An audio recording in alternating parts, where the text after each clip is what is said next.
श्री गणेशाय नमः। सियावर रामचंद्राय नमः। ओम हनुमते नमः। श्री गुरुचरण कमलेभ्यो नमः।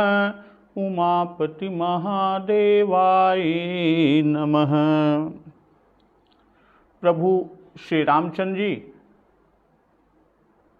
मुनि विश्वामित्र जी की आज्ञा पाकर भूत भावन भगवान शिव शंकर जी के धनुष को 2 टुकड़ों में कर पृथ्वी पर डाल दिया।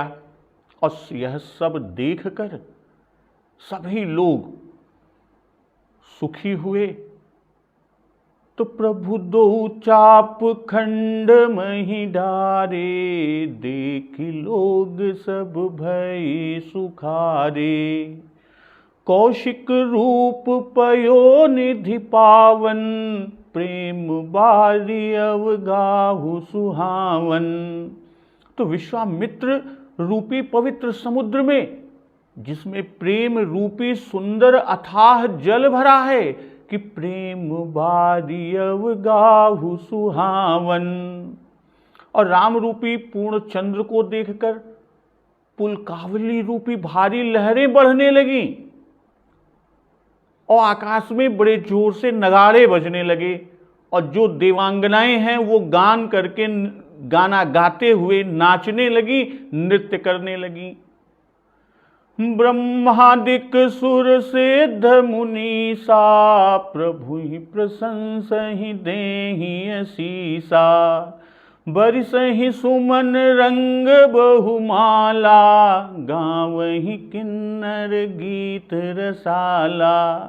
कि ब्रह्मा आदि देवता सिद्ध मुनीश्वर लोग प्रभु की प्रशंसा कर रहे हैं, प्रशंसा ही देहि असीसा, आशीर्वाद दे रहे हैं। और रंग बिरंग के फूल और मालाएं बरसा रहे हैं। और गाँव ही किन्नर गीत रसाला, किन्नर लोग रसीले गीत गा रहे हैं। तो इस तरह बंदी मागध सूत गण, विरुद्ध बदहि मति धीर। करहि निछावरी लोग सब, है गए धन मनि चीर। तो जो धीर बुद्धि वाले भाट मागध और सूत लोग विरदावली यानी कीर्ति का बखान कर रहे हैं। और सभी लोग घोड़े हाथी धन मणि वस्त्र आदि सब कुछ निछावर कर रहे हैं। तो समस्त भुवनों में जय जयकार बहुत देर तक होता रहा। धनुष भंग धुनि जात न जानी। धनुष भंग जब टूटा तब उसकी ध्वनि से भुवन भर गए। कि तेहि क्षण राम मध्य धनु तोरा, भरे भुवन धुनि घोर कठोरा।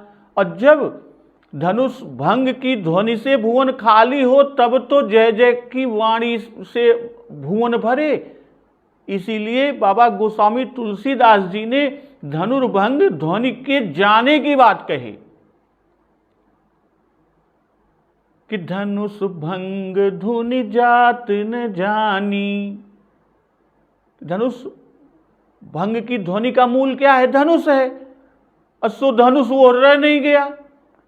इसी से अब धनुष की भंग की ध्वनि भी नहीं रह गई। और जय जय वाणी का मूल भुवन के लोग हैं और वे सब यहां विद्यमान ही हैं। तो घोर कठोर जो धनुर्भंग ध्वनि से जैसे जैसे लोग सावधान होते जाते हैं, वैसे वैसे जय जय का उच्चारण करते जाते हैं। और धनुष भंग ध्वनि का प्रारंभ होना तो सभी ने सुना, सभी ने जाना कि उस ध्वनि से कि धनुष भंग हुआ। पर कब बंद हुई यह कोई नहीं जाना।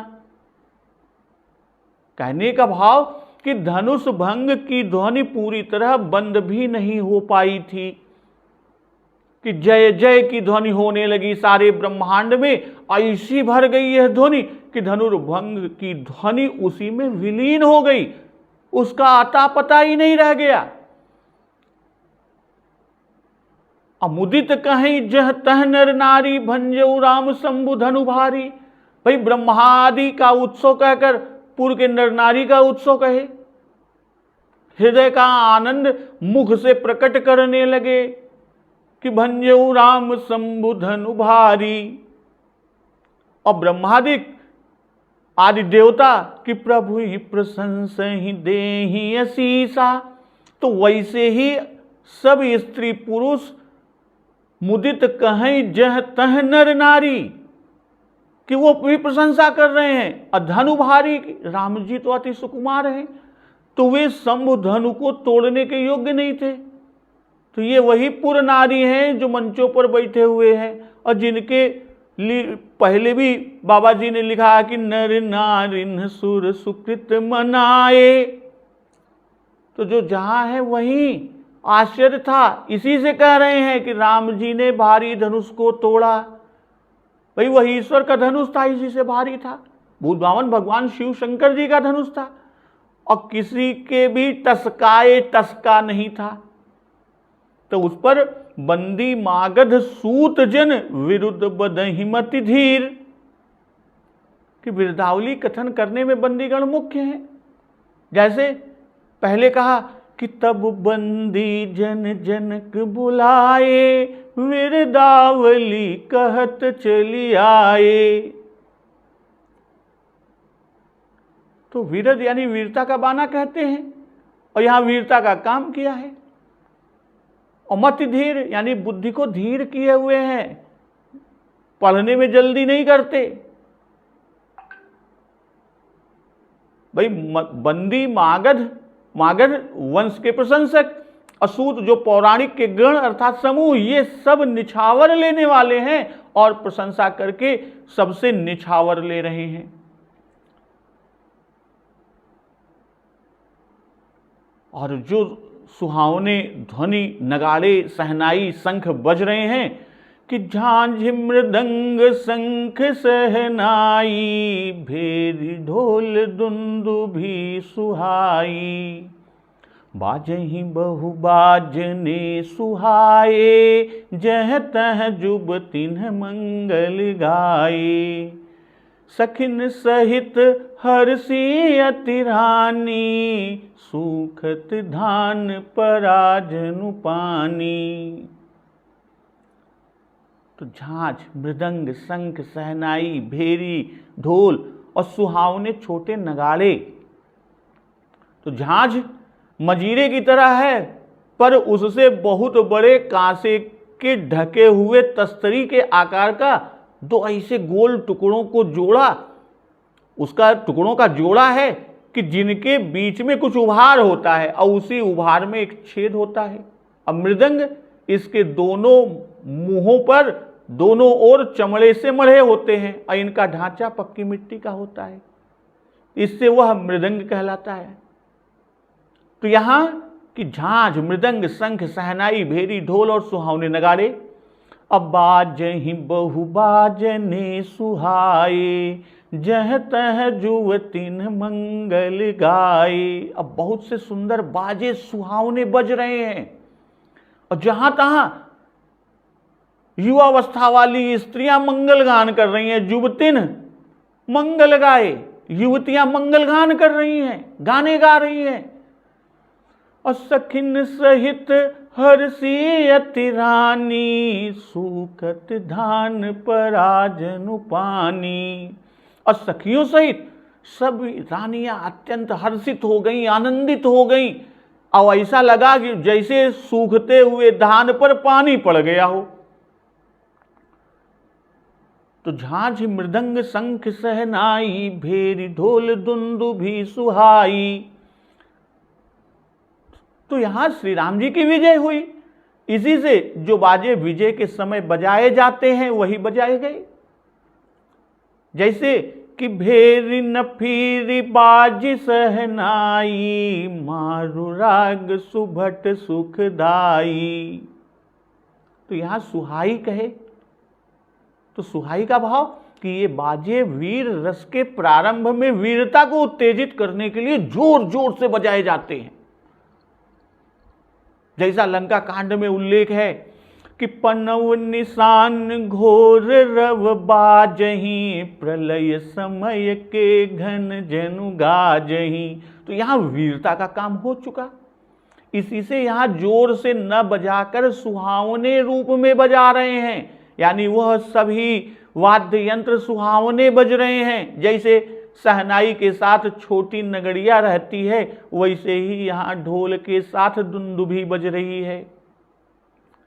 अब बाजे कि धनुष टूटा तब पहले देवों के नगाड़े बजे कि बाजे नभ गह गहे निशाना, और उसे सुनते ही यहां मनुष्यों के बाजे बजने लगे, यानी मनुष्यों ने भी बजाना शुरू कर दिया।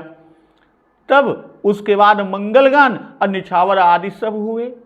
अब बहु बाजने की और भी अनेक प्रकार के सभी बाजे बजे, जिसका यहां उल्लेख नहीं है। जो जो भी पाया वही बजाना शुरू कर दिया। और जब देवताओं के बाजे बजे तब देवांगनाओं का नाचना गाना।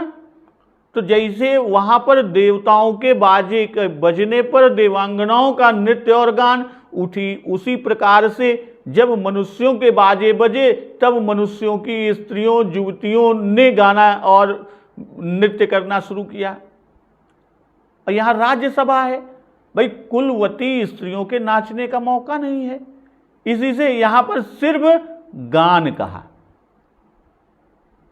कि मंगल गान किया। और धनुष टूटने से देवताओं और मनुष्यों में एक समान हर्ष हुआ। भाई पहले झांझ मृदंग बजा, फिर विजय सूचक शंख ध्वनि हुई, और शंख बजते ही बाहर खबर लगी, फाटक पर सहनाई बजी, तब सेना में भेरी ढोल और दुंदुभी बजाई गई। और जह तह जुबतिन मंगल गाए, भाई स्त्रियां कि निज निज थल अनुहार, यानी चारों तरफ मंचों पर बैठी हुई हैं, इसलिए चारों दिशाओं में जो जहां बैठी हैं वहीं से मंगल गान कर रही हैं। और सखिन सहित हर्षी अति रानी, भाई जब रानियों ने अपनी विकलता सखियों से कही थी तब भी वे विकल हुई, इसी से यहां पर सखी और रानी, सखिन सहित हर्षी अति रानी, सखियों के साथ सभी रानियां हर्षित हुई, आनंदित हुई। और कैसे कि जैसे खेती में धान के पेड़ बहुत होते हैं, कृषि सूखना ही चाहती है, तो उस कृषि के यानी सब सखियों सहित रानी धान के पेड़ हैं और सब कुमला रही थी, और टूटने से सभी हर्षित हुई। भाई सुख वर्णन में पहले स्त्रियों का वर्णन सुख किया कि जह तह जुबतिन मंगल गाए, तो सखियों सहित रानियों का सुख वर्णन करते हुए अति हर्षी, कि हर्ष तो सभी को हुआ किंतु रानियों को अत्यंत हर्ष हुआ। जैसे पानी पड़ने से सभी अन्नों को लाभ होता है, जितनी भी खेती की फसल होती है सबको लाभ होता है, किंतु धान को अत्यंत लाभ होता है। क्यों? क्योंकि धान का तो वह जीवन ही है। कौन? पानी। और तो कुओं आदि से भी जल से भी हरे भरे हो सकते हैं, हो भी जाते हैं। कि जो अति आतप व्याकुल होई, तरु छाया सुख जानई सोई। तो रानियां अति व्याकुल थी, इसी से रानियों को भी अति हर्ष हुआ। और जो मोहवश शंकर चाप रूपी जहाज पर सवार थे, चाप के टूटते ही वह भी डूब गया, यानी दारुण दुख दावा नल डूबा और सुख का उदय हुआ। तो जनक लहु सुख सोचु बिहाई, पैरत थके थाह जनु पाई। श्रीहत भय भूप धनु टूटे, जैसे दिवस दीप छवि छूटे। श्री जनक महाराज ने सोच त्याग कर, जो सोच उन्हें हुआ था, परिताप था, उसका त्याग कर सुख को प्राप्त किया। अपैरत थके थाह जनु पाई, मानो तैरते हुए थक जाने पर, तैरते तैरते एकदम थक गए, चूर हो गए थक के। और तैरते थके हुए ने जैसे मानो थाह पा लिया, किनारा पा लिया। अश्रीहत भय भूप धनु टूटे, जैसे दिवस दीप छवि छूटे। और धनुष के टूटने पर सब राजा ऐसे श्रीहीन और तेजहीन हो गए जैसे दिन में दीपक की छवि की शोभा जाती रहती है। तो यहां वात्सल में माता पहले प्रधान वाक्यगण हैं, इसी से सबसे पहले श्री सुनैना जी के सुख का वर्णन और उसके बाद जनक जी के सुख का वर्णन। भाई माता का दर्जा जो है वो पिता से बड़ा है। इससे पहले उनके सुख को बाबा गोस्वामी दास जी ने कहा कि पैरत थके थाह जनु पाई। तो यहां नदी या जलाशय क्या है, और तैरने वाले तो जनक जी ही हैं, पर तैरना, थकना और थाह पाना क्या है। तो इसी का क्रम से यहां पर उत्तर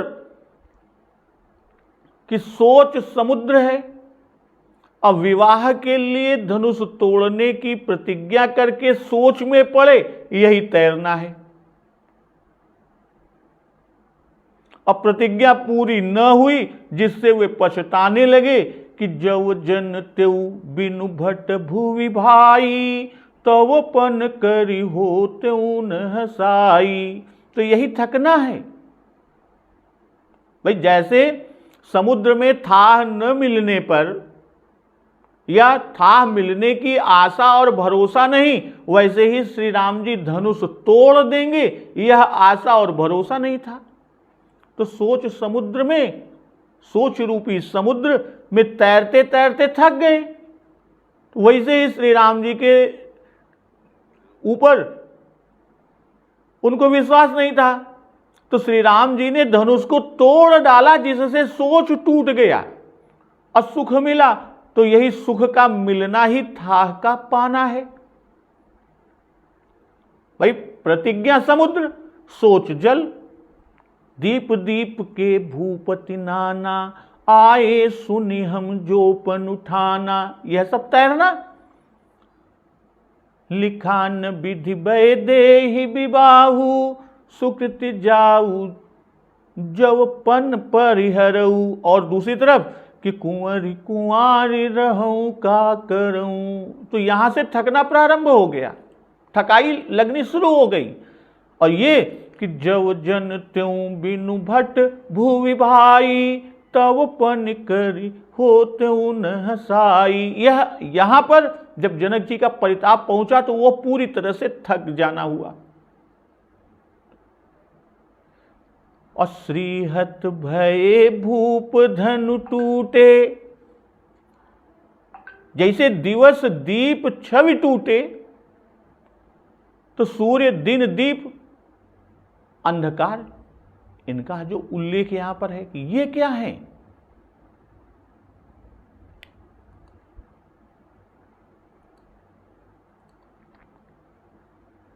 श्री राम जी सूर्य हैं, धनुष का टूटना दिन है, राजा दीपक हैं और धनुष अंधकार है। तो जैसे सूर्य से तम का नाश, वैसे ही राम जी से धनुष का नाश। जैसे दिन में दीपक शोभा रहित, वैसे ही धनुष भंग होने से सब राजा शोभा रहित। जिस तरह रात में दीपक की शोभा है, वैसे ही धनुष के रहते हुए राजाओं की शोभा है।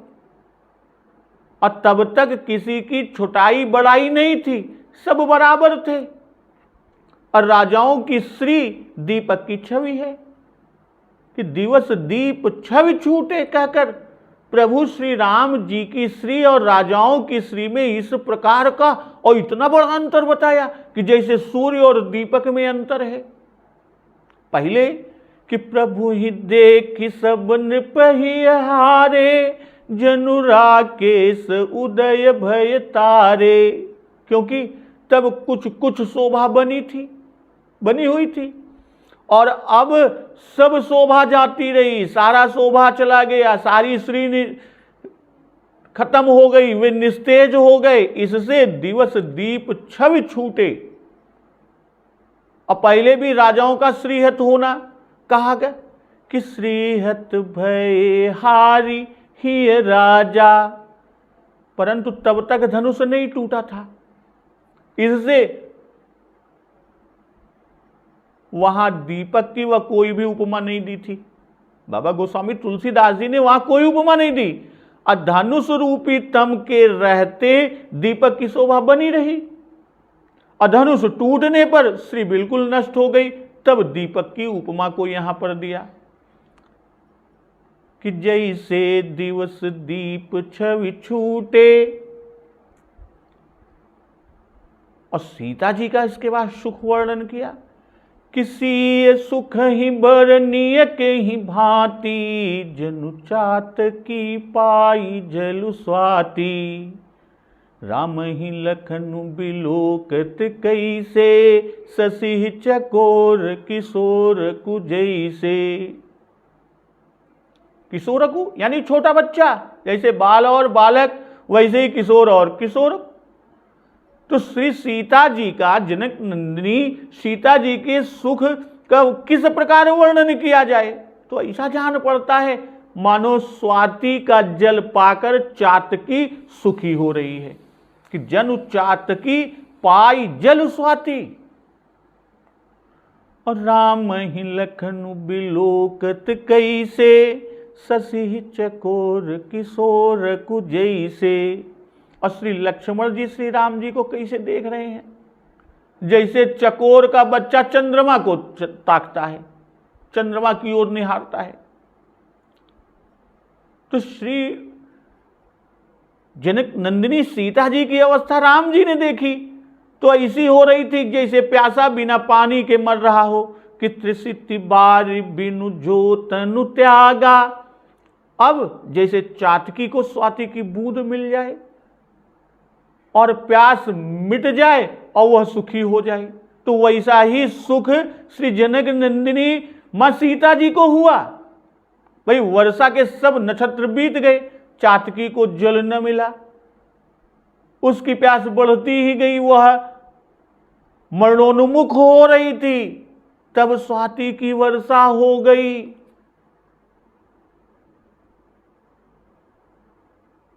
अब पहले रानी सुनैना जी का, फिर जनक नंदिनी के पिता यानी महाराज जनक जी का सुख कहकर अब जनक नंदिनी जानकी जी का और फिर उनके बाद लक्ष्मण जी के सुख को बाबा जी कह रहे हैं। भाई स्त्रियों के प्रसंग में स्त्रियों का सुख और राजा के प्रकरण में राजा का हाल कहा, तो वैसे ही बालकों के प्रसंग में बालक का सुख कहा। भाई श्री जानकी जी बालिका हैं और लक्ष्मण जी श्री जानकी जी के लिए पुत्र के समान, तो दोनों ही बालक हैं। तो क्रम का भाव कि माता का गौरव पिता से अधिक, इसी से पहले रानी सुनैना जी का सुख और तब जनक जी के सुख का वर्णन बाबा जी ने किया। और जानकी जी पुत्री हैं, इससे पिता के बाद पुत्री कन्या का सुख कहा। और जानकी जी लक्ष्मण जी को पुत्र समान मानती हैं, इसलिए इनका सुख कहकर पुत्र लक्ष्मण के सुख को कहा कि बरनीय के ही भांति, कि किस प्रकार वर्णन करें, यानी किसी प्रकार वर्णन करते ही नहीं बनता। और न वर्णन कर सकने का कारण पहले ही कह चुके हैं कि राम ही चितव भाव जहि सिया, सो स्नेह सुख नहीं कथनिया, उर अनुभव तिन कहि सक सोऊ, कवन प्रकार कहि कवि को। तो जैसे सभी की भावनाएं कही पर सीता जी की भावना नहीं कह सके, वैसे ही सभी के सुख को कहा पर जानकी जी का सुख न कह सके। असुखत धान परा जनु पानी, और दूसरी तरफ पैरत थके थाह जनु पाई, और अब कि जनु चात की पाई जल स्वाति। भाई रानी, राजा और जानकी जी इन तीनों को मरणोक्लांत क्लेश रहा, मरणांतक क्लेश रहा। और यदि धनुष तोड़ने में किंचित भी विलंब प्रभु श्री राम जी किए होते तो ये तीनों मर जाते। भाई जैसे चातकी स्वाति को छोड़, स्वाति के जल को छोड़ अन्य जल को नहीं छूती, वैसे ही जनक नंदिनी जानकी जी राम जी को छोड़ दूसरे को नहीं चाहती। कि जनु चातकी पाई जल स्वाति, कि वर्णन नहीं करते बनता। तो इस उपमा से समझ लिया जाए कि धनुष टूटे बिना जानकी जी को चातकी के समान क्लेश था, कष्ट था, और धनुष टूटने से चातकी के ही समान सुख हुआ। तो यहां दुख सुख कहते नहीं बनता।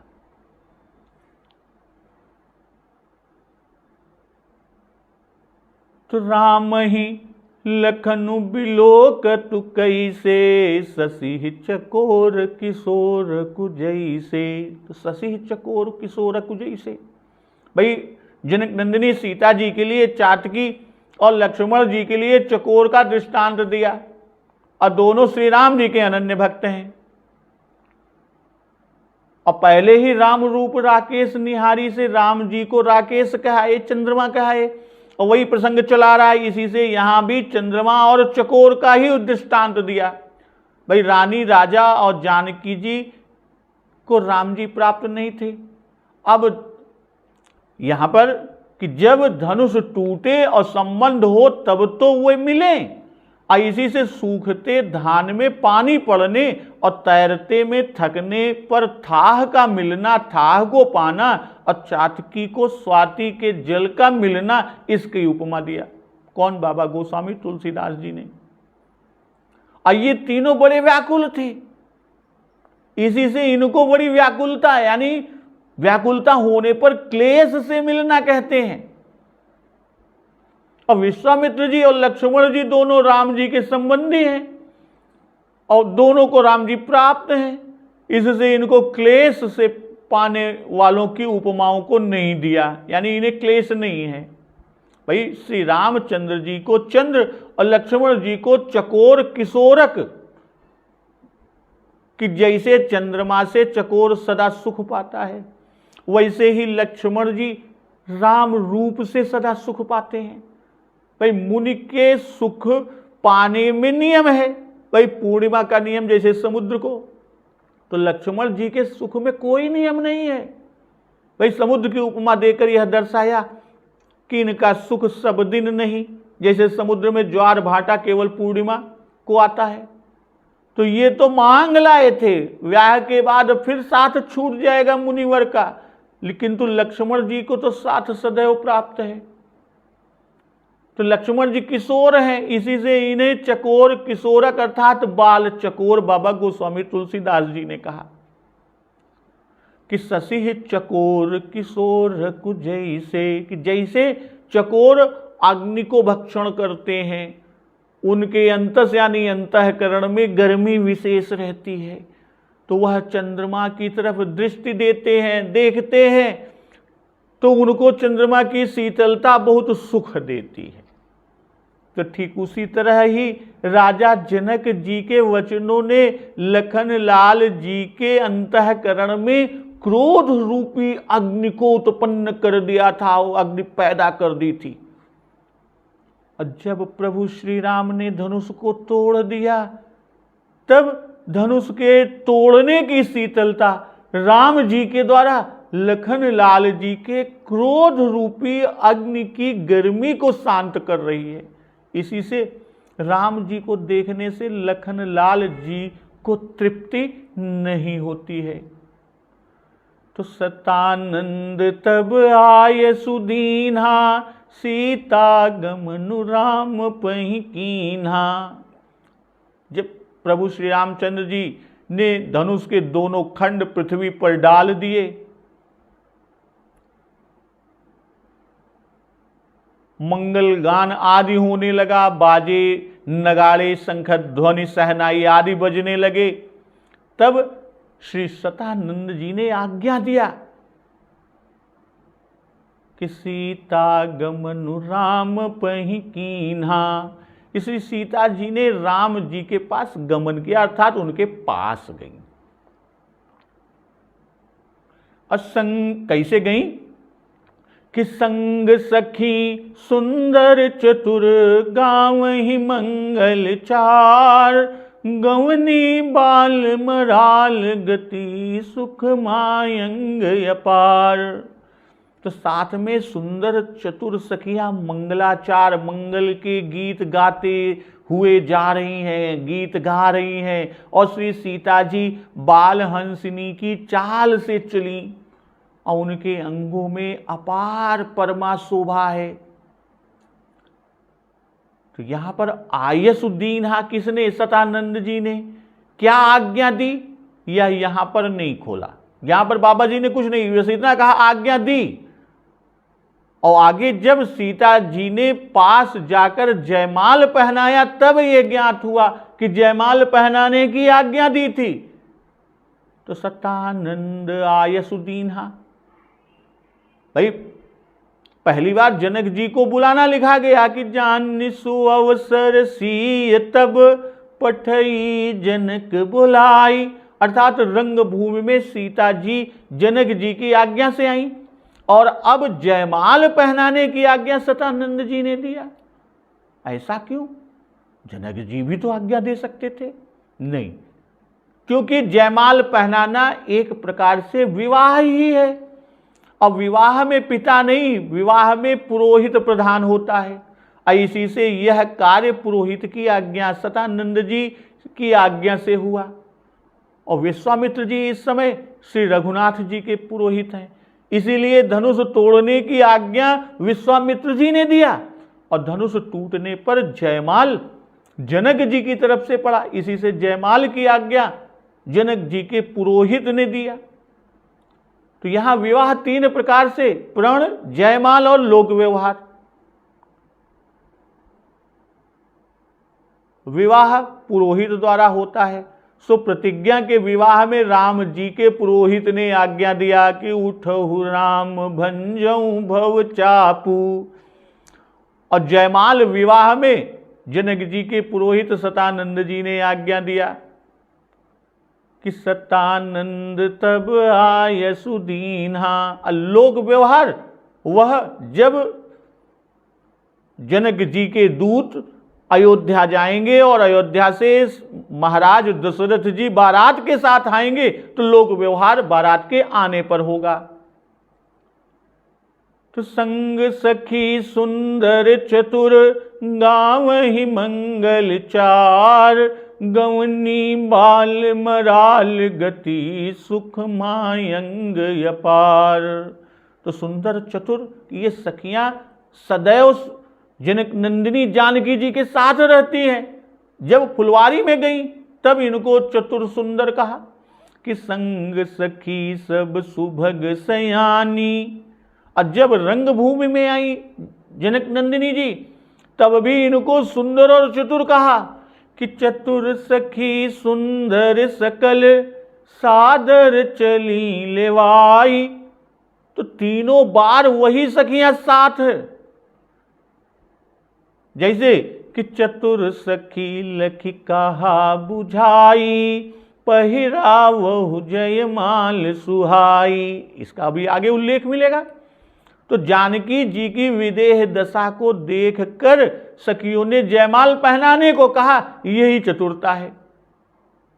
भाई सीता जी को संकित जान और दुष्ट राजाओं के बीच में जानकी जी का रहना उचित नहीं है, और यह समझकर वहां से ले गई, यह भी चतुरता। और धनुष टूटा, यह बड़ा मंगल हुआ। इसी से सखियां मंगल गीत गाती हैं।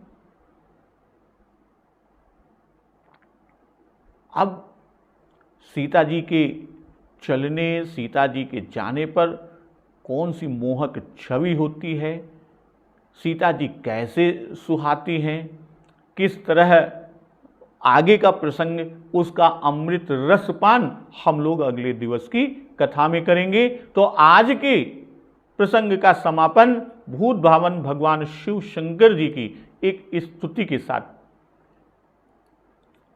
शीस गंग अर्धंग पार्वती सदा विराजत कैलासी, नंदी भृंगी नृत्य करत हैं धरत ध्यान सुर सुख राशि।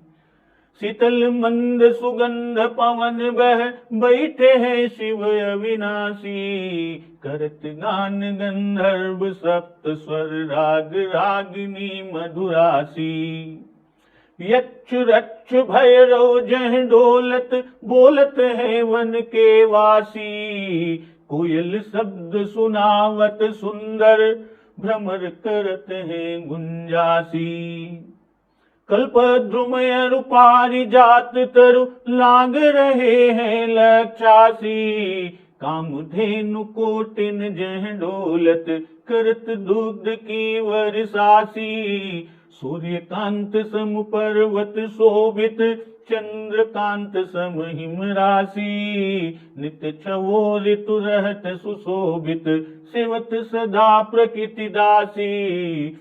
ऋषमुनि देव दनुज नित सेवत गान करत सुत गुण राशि। ब्रह्म विष्णु निहारत निस दिन कछु शिव हमको फरमासी। रिद्ध सिद्धि के दाता शंकर नित सतचित आनंद राशि। जिनके सुमिरत ही कट जाती कठिन काल यम की फांसी। त्रिशूल धर जी का नाम निरंतर प्रेम सहित जो नर घासी। दूर हो य विपदा उस नर की जन्म जन्म शिव पद पासी।